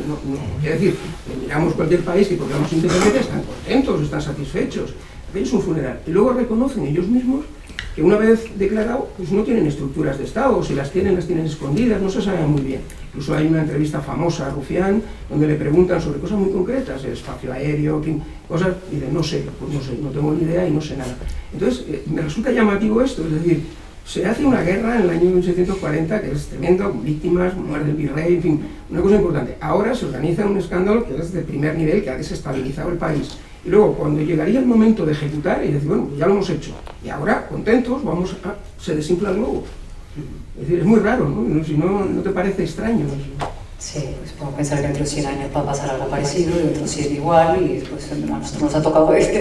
Pero es una cosa un poco cíclica. No, la capacidad política, el talento político del nacionalismo catalán es limitado. es algo que nosotros nos hemos apoyado, lo nombramos, el estadista más extraordinario del mundo. Pero es que la calidad política de esta gente, si ellos se hubieran esperado, sois un amigo mío, me dice, ¿te das cuenta de la torpeza? Se hubieran esperado un poco, insistir en esto, un poquito, 30 años más. Han estado esperando desde 300 años, 30 años más lo consiguen.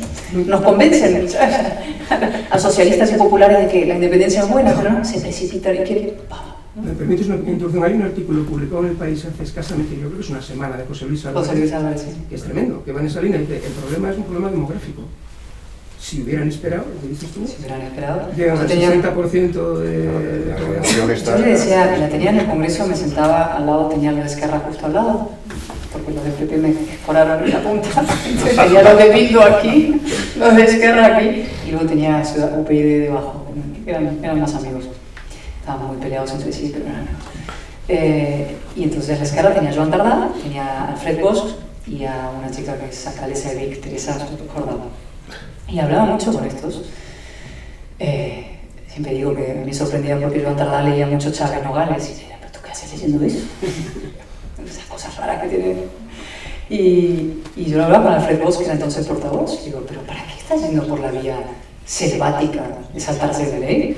Digo, pero si no ves que un poco más y con tranquilidad y una reforma, te planteas una reforma constitucional que permite el derecho a decidir con no sé qué, con la centrifugación, con malo, que los socialistas están encantados de dártela, y 3/4 partes de mi grupo parlamentario igual.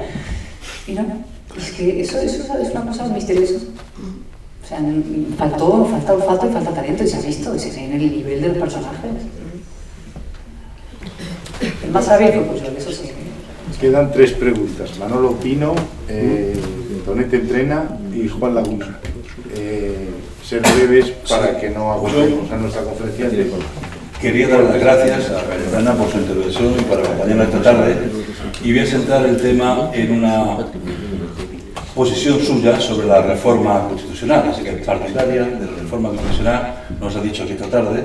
No soy partidaria, pero digamos, reconozco que la educación, llegado a esta altura, soy más bien soy defensora de no reformar, pero bueno. Yo coincidiendo con Juan Díaz Nicolás, que acaba de irse, creo que la responsabilidad grave de lo que ha pasado en los territorios y esta crisis política que tenemos lo tienen los 2 grandes partidos constitucionalistas, que cuando han visto venir el problema lo han dejado, han abdicado en el País Vasco y en Cataluña. El Estado no está ni en el País Vasco ni en Cataluña. Salado el Estado para interés partidista, para gobernar temporalmente. Y no han sido capaces los grandes partidos constitucionalistas, responsables del pacto constitucional, de ponerse al frente a defender aquel consenso. Lo han dejado y esto se le ha ido de las manos. ¿Qué puede pasar hoy con esa reforma para arreglar esos temas? No hay consensos previos. Como tenemos el Parlamento hoy, no es posible una reforma cultural que arregle esos problemas que tenían que haber empezado el 155 a esa reforma cultural que hace falta, o esa revolución cultural, para andar nuevamente el camino mal andado. Y hay que abordar los problemas en la educación en Cataluña y en otros territorios, pero con seriedad. No 5 minutos del 155 y cuanto antes elección del gobierno que salga corriendo, no. Hay que ir a los problemas de calado. Y a los problemas de calado es defender el pacto constitucional en todas sus dimensiones y que el Estado esté presente. No tenemos ningún papel en esos territorios, lo hemos dejado. Y ahí viene la crisis que tenemos. Y el 155 de hoy, con las limitaciones del gobierno de hacerlo por un mes, de convocar elecciones y de esperar que cuanto antes haya un gobierno para quitarse del medio, ¿qué ha hecho el gobierno nuevo de la Generalitat en el 155? ¿Qué hemos visto? ¿Dónde están los ministros responsables de esa consejería? ¿Qué medidas han tomado? ¿Qué están haciendo? ¿Dónde están los resultados de la gestión de los nuevos responsables consejeros de nuestros ministros? No está pasando nada, más que ganar tiempo, esperar que llegue un gobierno el que sea para salir corriendo. Pero el problema de fondo, o hay una revolución cultural para andar un camino en una dirección correcta para arreglar estos problemas que tenemos muy serios y que abocan a la crisis que tenemos nacional e internacional, o esto no tiene arreglo. Este era un poco mi reflejo. Por eso creo que la reforma constitucional no hay consensos previos y habrá que esperar mejores momentos. El consenso lo vamos a tener que hacer con los ciudadanos, es decir, no entre los partidos, no lo vas a buscar. Y eso es lo que está pasando ahora. Yo no soy el discurso contra la reforma constitucional, lo he hecho sistemáticamente, he escrito contra. He ido a foros donde todos los constitucionalistas hacen lucubrar, entonces la reforma federal, entonces no sé qué dicen federal porque quieren decir confederal, en fin, todo es una enorme mentira, ¿no? Pero al margen de eso siempre digo, no, o sea, la Constitución no es la culpable y su reforma no es la solución, ¿no? Y cuando a mí me dicen, no, es que para que la justicia sea independiente, si la Constitución dice que la justicia es independiente, porque los partidos han hecho lo que han querido. No, para la democracia de los partidos, la Constitución dice que los partidos tienen que ser democráticos, otra cosa es que no se cumpla. Y así prácticamente todo. Ahora, estamos llegando y hemos llegado a una situación, y el caso de la alta inspección, a mí me impresionó la sentencia del TC. O sea, la sentencia del Tribunal Constitucional reconoce sobre el tema de la lengua y la ley verde que no tiene capacidad ya, por lo que se ha cedido, o sea, de hacer cumplir la Constitución en nuestro territorio. Con lo cual, eso es lo único que a mí me dice, bueno, dado cómo está el patio, es decir, social, cómo está la sociedad, que está receptiva a estos mensajes, quien se ponga delante de esa manifestación y diga, señores, no un loco, no un populista y un demagogo, pero vamos a afrontar 3 o 4 asuntos sobre los temas competenciales y sobre las autonomías y sobre la educación, y yo propongo a los españoles, como parte de mi programa electoral, esto y esto, yo creo que va a tener el consenso con los ciudadanos. No buscar el PP, PSOE, eso no lo vas a encontrar. Con el PSOE jamás, pero lo tienes que encontrar con la gente. Es decir, buscar una mayoría social que te avale para una reforma de esas características. Es decir, una reforma que no sea la enésima centrifugación, ni la falsa federalización, ni la confederalización, que es el fondo a lo que va, ¿no? Todos los constitucionalistas, prácticamente la inmensa mayoría, siempre que hablan de eso es para intentar encajar otra vez Cataluña dentro con alguna disposición adicional que reconozca su derecho simbólico a, que en el fondo es una nación diferenciada de... O sea, eso no. O sea, los españoles ya no van por ahí. Ha habido un cambio, hay que entender ese cambio de chip. Y están todas las... cogeros están las encuestas, está la gente moviéndose por otra dirección, por otro camino. Esa corriente se está produciendo, ese cambio cultural se está produciendo. ¿Dónde te entrena? Bueno, yo tengo que confesar que tengo, para la pregunta que quiero plantear a Cayetana, tengo una paradoja, parte de una paradoja. Yo he estado la primera parte de la conferencia pensando en hacerle esta pregunta a Cayetana y dudando si hacerla o no, porque es una pregunta que tiene mucho que ver con Cayetana, a título personal. Y me parecía quizá demasiado personal como para plantearla aquí, ¿no? Y lo que me ha pasado, sin embargo, durante el final de la conferencia, es que creo que ya me la ha contestado, nos la ha contestado a todos, ¿no? Pese a todas las paradojas, no me resisto a hacerte, Cayetana, esta pregunta, que es ¿cómo vive o cómo sobrevive una mujer liberal, librepensadora, ilustrada y valiente en el aparato, en la estructura de un partido político? Y como intuyo la respuesta, te pregunto, ¿qué dice eso de la calidad democrática de España? Son preguntas complicadas porque si la contestas parece que aceptas la premisa. En fin. Se llaman capciosas. Sí, exacto, capciosas. Vamos a ver, no, yo me fui. Esa respuesta. Yo me fui, sí. Y cuando me fui se sentó muy mal porque hice una cosa que es explicar públicamente por qué me iba. O sea que debatí conmigo misma, porque hay gente que puede ser más elegante y irse. Yo dije no, o sea, en política uno tiene que explicar lo que hace y por qué lo hace. Porque entra, porque sale. Porque hace una cosa, porque hace la otra. Y si sales, tienes que explicar los motivos por los que sales. Y uno de los motivos, uno de los fundamentales, es el asunto de Cataluña, pero también o sea, que no había sido posible que las posiciones que yo defendía sobre el asunto nacional, digamos, tuviera un mínimo cauce de expresión y de debate y de deliberación. O sea, en los partidos, desde luego el PP, no voy a hablar por los demás porque no sé cómo son, pero el PP, o sea, la discrepancia es sinónimo de disidencia. Tú discrepas, entonces eres un desleal, un traidor, un antilíder, no sé cuántos, o sea, y eso no puede ser. Y eso no es culpa de la Constitución, o sea, eso es culpa de la práctica. Entonces, es verdad que tiene un origen, es decir, para que hubiera un partido fuerte de centro-derecha, se instauró una fuerte disciplina, Aznar con su propia personalidad reforzó esa cosa disciplinaria y un aparato partido muy fuerte, pero se ha llegado a extremos nocivos y tóxicos para el propio partido, porque como se ha visto, el partido va así y nadie comenta, nadie debate, nadie delibera, y hacen una cosa fantástica, que es el off the record, es decir, todo el mundo filtra contra el PP en el anonimato, fuentes periodísticas. Entonces las chicas amigas mías del Mundo se hacen una magnífica crónica, profundo malestar con Rajoy en el Partido Popular, y tú buscas, venga, ¿qué caras hay? Venga, da la cara, venga, ¿quiénes son los molestos y por qué? Y no están. Entonces, ¿qué pasa? Se perpetúa el malestar, se perpetúa la declinación, se blinda el sistema en lo peor. Eso es tóxico. eso no funciona. Entonces hay que introducir, que lleguen, no sé, eso depende mucho de las personas y sus prácticas. Gente capaz de discutir, que haya espíritu crítico, que no sea considerado de libertad, que haya reuniones de grupo donde la gente pueda debatir. El hecho de que tenga una posición distinta a la jefatura no significa que quiero tumbarla, significa que es una posición distinta, pero respeto la posición de la mayoría. Por ejemplo, esto es un asunto que he debatido alguna vez con gente ciudadana. El tema del voto conciencia. ¿Vale? El centro-derecha siempre hay asuntos espinosos, temas morales, siempre se divide, ¿no? Entonces, viene el aborto, viene el no sé qué, entonces hay una división, entonces la izquierda siempre los mete para intentar dividir al PP. Siempre decía, ¿por qué no puede ser que tengamos en las reuniones del grupo parlamentario debates sobre esto? Entonces, que cada uno haya posiciones enfrentadas, se vote dentro de la reunión previa del grupo y se asuma una posición y todo el mundo acepte la posición de la mayoría, porque somos demócratas, pero cómo ha podido expresar una posición distinta a la mayoría.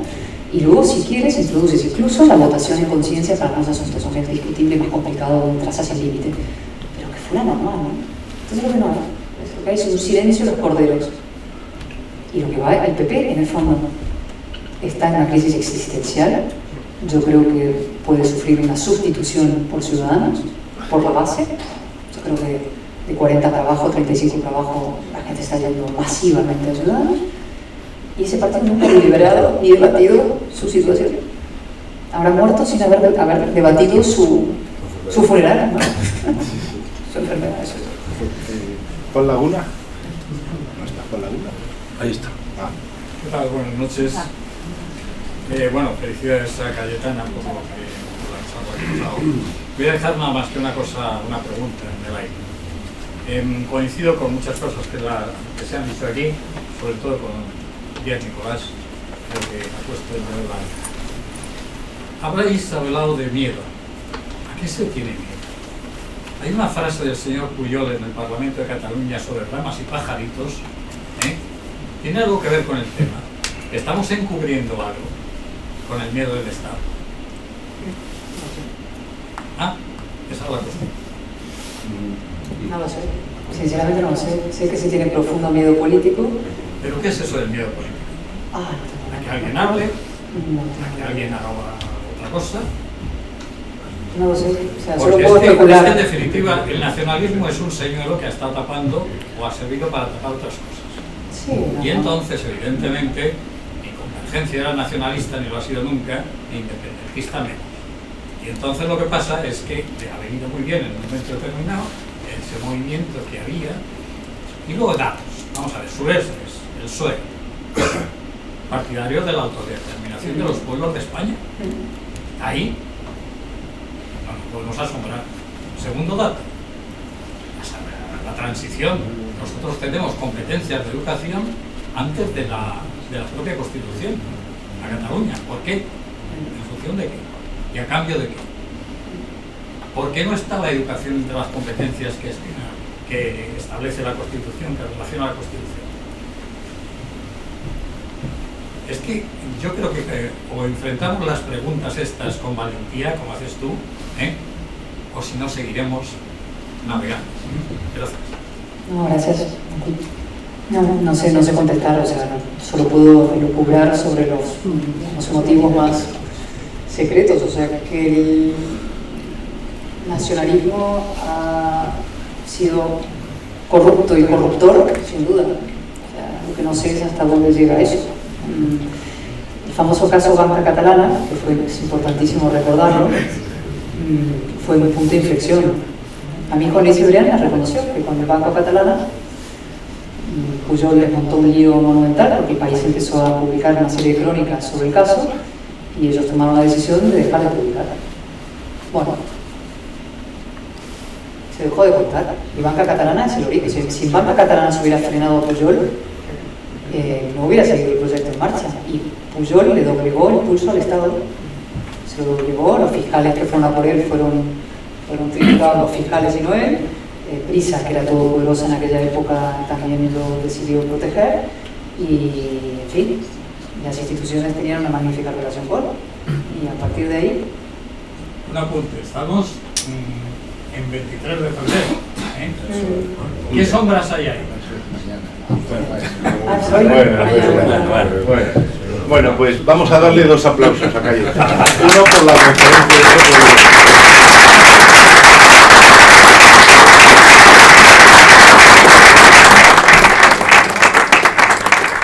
Ahora otro por liberal.